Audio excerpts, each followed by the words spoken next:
Hello and welcome everyone to the Tech Sharmit podcast. Today I'm thrilled to introduce another special guest, Andrew Jones, who has joined us all the way from England. Andrew is a seasoned Microsoft MVP for enterprise mobility with over 25 plus years of experience in the IT industry. His vast expertise spans across software development, large scale infrastructure projects, and the development of enterprise intranet services. Not only this, he is passionate about sharing his knowledge and empowering the technical community to embrace the future of cloud management. So, today we will dive into his journey and gain some of his insights. But before we start, I'd like to thank Andrew for joining us today in this episode. And now I request you to please initiate the discussion by telling us something about yourself. Oh, um, I'm a twin. There's two of us, and weirdly enough, my brother, who's my twin, works for the same company as me, which was purely by chance. But yeah, Okay.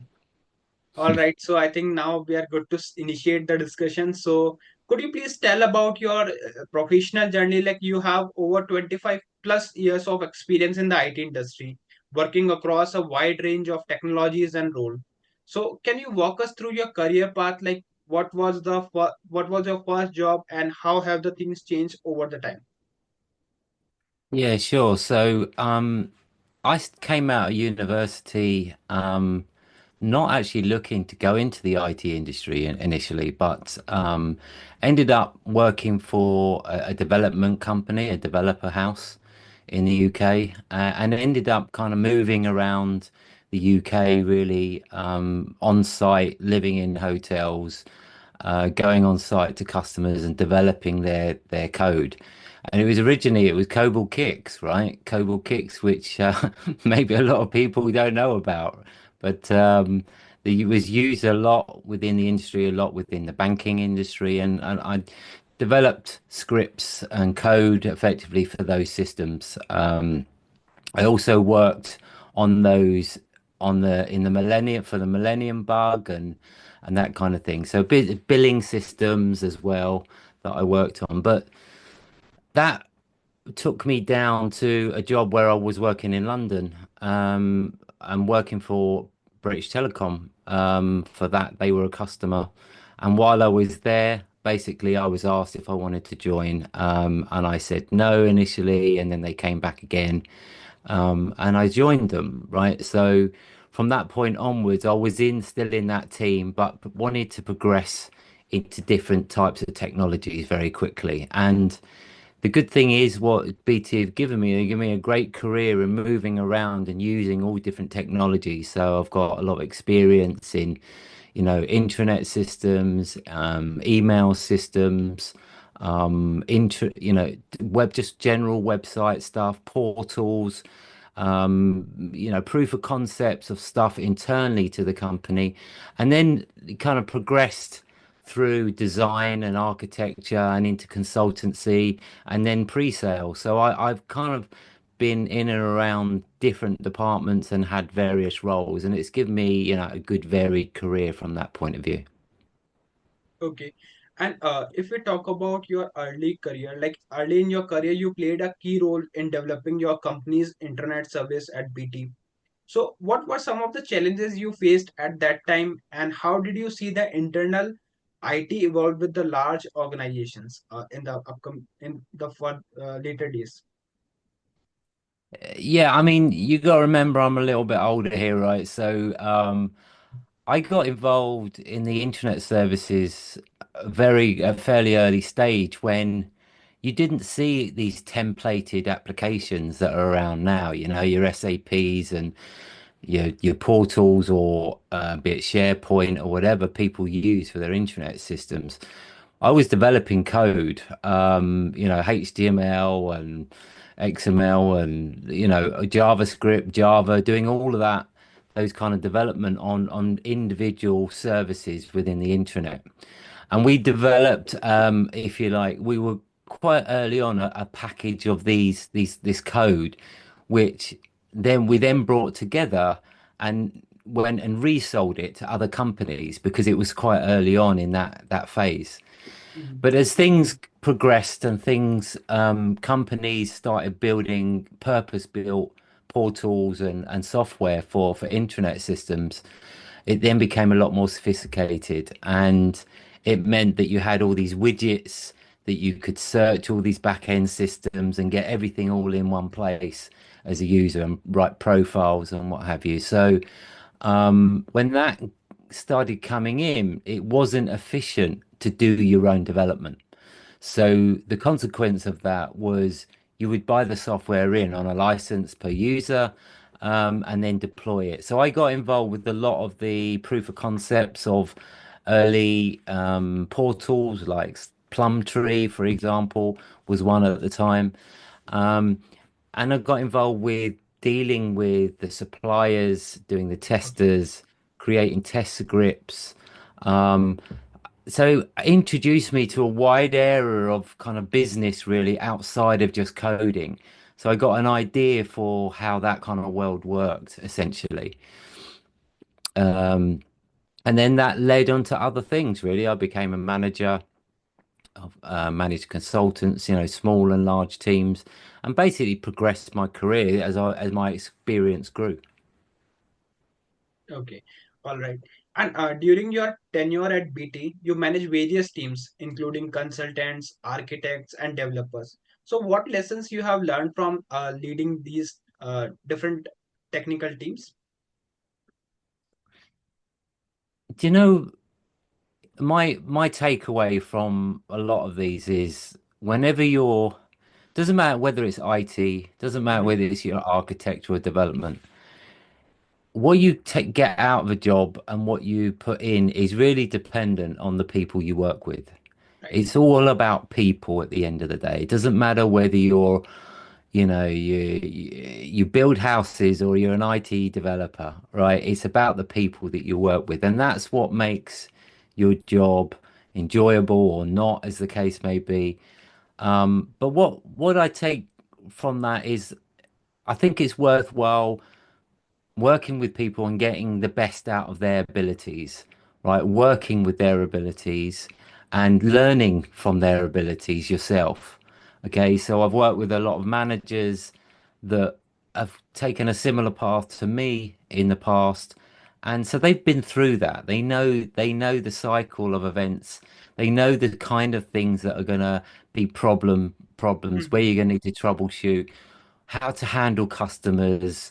Um, so I've learned from them where they're, good at what they do. I think I like to hope so anyway, and basically built on my experience and knowledge from that over time. Okay. And how do you ensure that your team stay motivated and innovative as well as engaged throughout the time?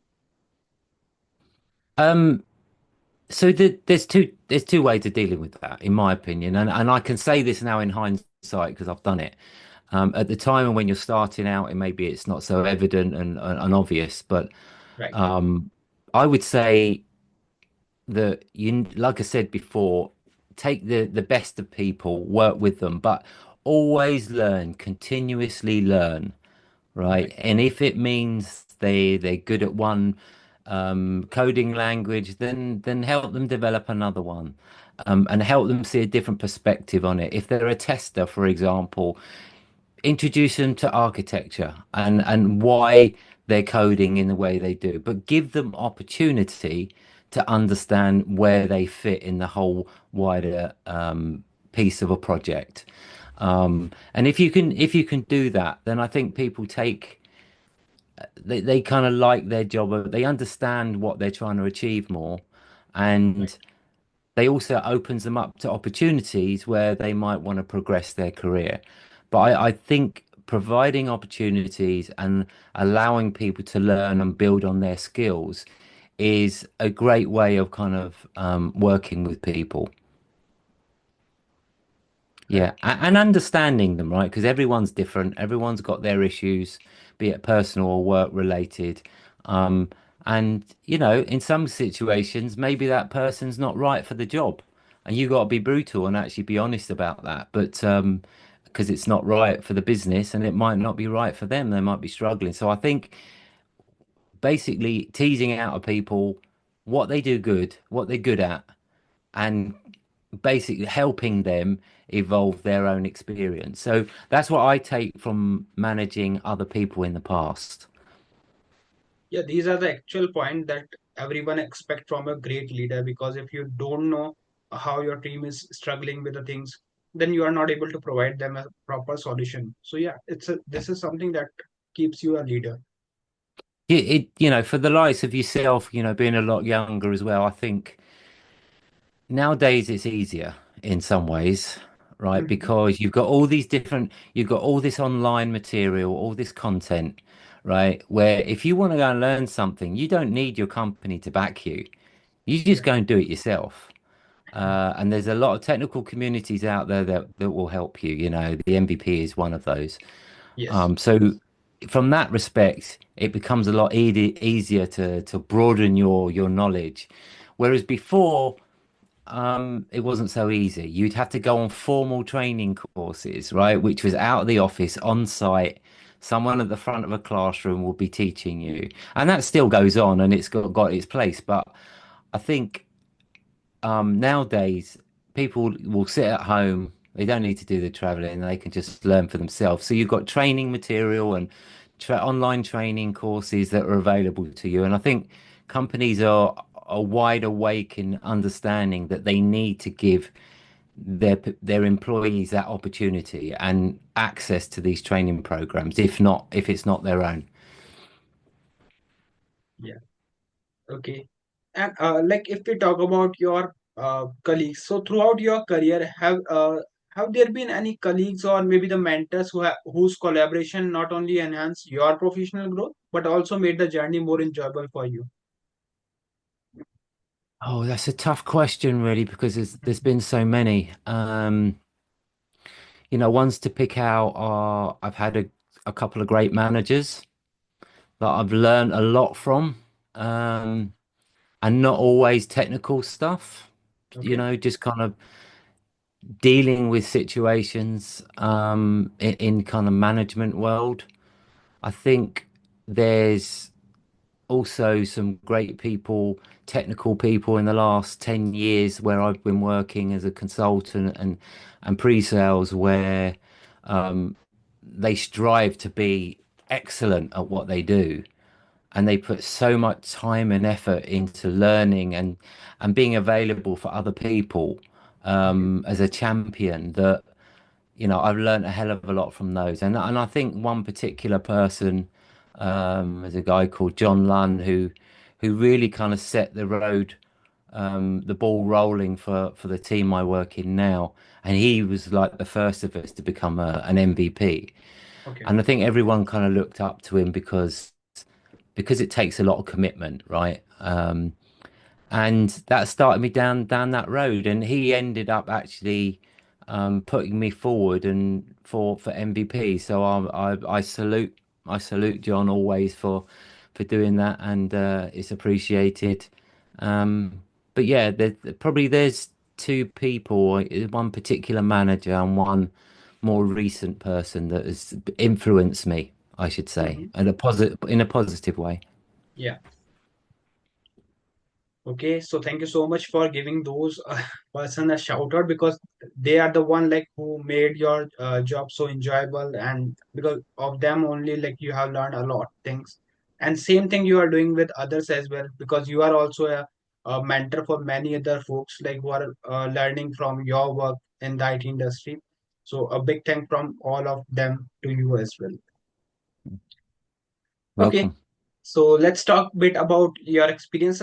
Like you have had experience with software development, infrastructure projects, and even developing a iOS apps. So how have these very technical experience influenced your approach to the architecture and consulting today?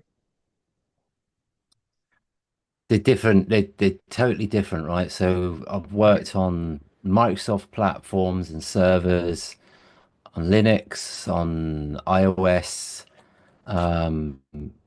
all different types of servers that I Yes. service environments, and more recently, more concentrating around the Microsoft ecosystem. But collectively, some of those roles I've had kind of manager roles, testing roles, consultative roles, and you take a little bit from each of those, and they kind of a stepping stone in kind of building on that knowledge really in terms of how I can understand how they integrate together, how they work together, which if I'm posed with a particular customer requirement, and be it they don't have the knowledge or they don't have the resource to do it, I work with the architectures within my company, architects, I should say, within the company, to kind of piece it together for certain technologies. And I'm certainly by no means, an expert in all of them, but when it comes to device end user device management now, I have pretty much, a lot of knowledge where I can help the business in any vertical, in any area that we're BT kind of sell to. So it allows me to kind of be involved with those discussions and guide not just the customer, but guide internal people to what is possible. And in a lot of scenarios, people just don't know it's possible, or if they're not sure, then they might not follow an opportunity. So that allows me to kind of enlighten people, guide people, and allow them to how you can integrate systems together effectively. And that's becoming a lot easier nowadays because most systems nowadays are developed to be integrated, whereas they weren't originally. And you had things like, Apple and Windows and, Linux. They were just standalone platforms, right? It wasn't till later on that they all shook hands and said, "Okay, we'll be friends and we'll work with you, and happy for you to share and gain access to us." And oh, okay, we'll do the same for you. So Mhm. it became a world of integration, but it was never that way all the time. So having that knowledge, working with things, and also you have to be able to gain personal, knowledge of actually working on these systems in order to get the real knowledge. Reading it from a book or sitting in a classroom is not where you're going to gain your knowledge. It's actually trying them out for yourselves, testing certain scenarios, and actually coming to the conclusions yourself. So, and then that's the way my mind works. I like to test things for myself. Yeah. Okay. And given your experience working with both public and private sector clients, so how do the challenges differ between the two when it comes to cloud-based developments, deployments, or like I just want to ask, like, are there any sector-specific trends that are particularly noteworthy among both these sectors? So to answer the first bit of the question, I would say, when you're playing off public against private, Mhm. private generally they got to serve their board, right? And their s- their shareholders. So they have to progress quickly and they have to meet a lot of accreditations and they have to make money. So if something's new and it's going to make you more efficient, they're going to jump on things quickly and introduce it into the business. Public sector, on the other hand, don't have, they've got a limited amount of budget, so they can only do things for good reason, and they'll do it in a timely fashion. You do get the odd experience where some are just, the head of IT there has come from a company where they like to test these technologies out and they find ways of introducing it. But generally speaking, they're slower to adopt the technology and they don't necessarily have the resources or skills in-house to do it themselves. So they have to go outside and get, external consultants to do it, which in the long run is more expensive for them. So I would say it's more about the speed of adoption, but also the internal learning of those systems that are probably the biggest. impacts across the two. Okay. All right. So let's talk a bit about your YouTube channel, which you co-founded, I think, during the COVID lockdown. So you co-founded the YouTube channel, like the name is CloudManagement.community, which was Mhm. previously known as Get Modern. So could you please Correct, yeah. tell us like what inspired you to start this channel and how has it evolved since then? And like who is your co-partner in this channel? Yeah, so I don't know what you were doing during lockdown. I mean, right, what you filled your time with, but um, I was probably busier than ever, to be honest, because everyone wanted to gain access to their computers, right? So, well, in the UK, while my family and friends, a lot of them were sitting in the garden while the sun was shining, I was stuck indoors doing work, and I had this idea with a guy that I worked with. We said, look, why don't we get together, just do a few videos? And I mentioned before that we had this guy who was a good influence on me, impression on me, who put me forward for MVP, John Lunn. He was doing lots of community stuff. So we Okay. kind of got together and said, look, why don't we try this out? We don't know where it's going to go. There was very little I say competition, but there was very little channels out there dealing specifically around the topic that we were dealing with. So it meant it kind of made it easier in a way. So we developed this, we just started up the YouTube channel to see where it went, and then just built upon that over time. And believe me, it was extremely slow to begin with. Um, and then over time, we probably put more and more effort into it. Yes. Um, and I wasn't MVP initially, and the other guy I was working with did become MVP, and that probably spurred me on to do more as well. But Yes. generally speaking, I've kind of got the bug, right? Mhm. I've got the bug of learning, and for me specifically, I don't I don't enjoy sitting and watching other people give presentations and sitting in a classroom to learn and doing courses. I'm not very good, despite the fact that I do have, you know, done lots of exams over the years. I don't find them easy to do, right? So my way of learning was to do a video on it.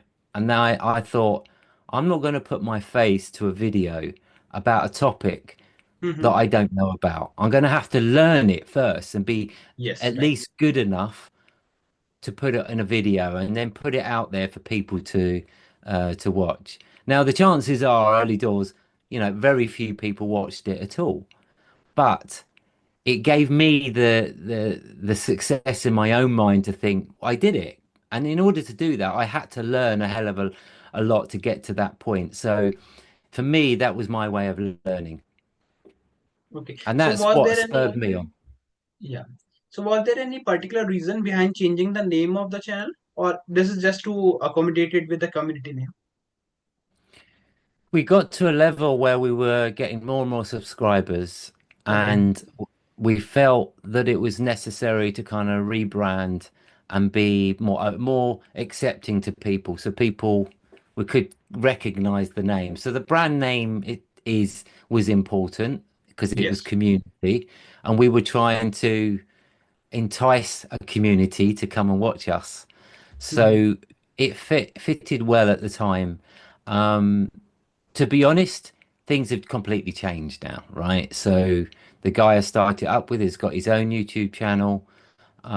We were doing lots of going back to, during lockdown and that, we did lots of live events, Mhm. which were quite successful. We were getting quite a few people on our live events. And I think that opened people up to our channel as well. And now, as things evolve, we needed to rebrand it, I think. And the Get Modern didn't quite fit. And we wanted to appeal to the community as well. Okay. All right. So let's talk a bit about your your hobbies. So in the early days, you were passionate about football, but now you stay fit with the circuit training and running. So how do you find the time to balance your work and maintaining a healthy lifestyle with such a great hobbies? Well, I'm by no means the fittest, but I'm